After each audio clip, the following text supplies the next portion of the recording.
parle tout le temps, parmi les banques qui avancent sur les cryptos, de Société Générale. C'est vrai qu'ils ont été et ils restent visionnaires dans cet univers avec leur filiale Forge. Mais BNP Paribas, Stanislas, pointe le bout de son nez, plus discret, moins actif ou pas que Société Générale. En tout cas, BNP Paribas vient de participer à une levée de fonds, la levée de fonds de Cryptown, une société blockchain de tokenisation.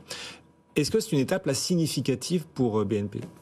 C'est une étape symbolique. Et ce qui est intéressant du côté des banques, c'est qu'il y a deux jambes dans les stratégies des banques. Une jambe tokenisation, c'est-à-dire on va représenter sur blockchain les actifs traditionnels pour avoir l'interopérabilité, s'adresser à un marché un peu plus mondial. Là aujourd'hui, c'est des silos qui sont fragmentés.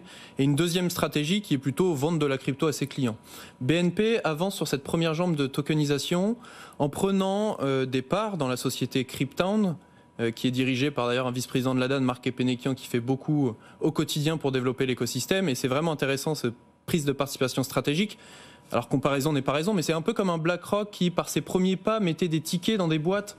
Je pense notamment à Circle sur un stablecoin ou à Securitize sur ce qu'on appelle une machine à tokeniser quelque part. Donc j'y vois le fait de mettre un premier pied dans la porte, qui est en l'occurrence d'accompagner Cryptown, qui est une infrastructure de marché qui permet aux petites entreprises d'avoir un marché coté et surtout un marché secondaire.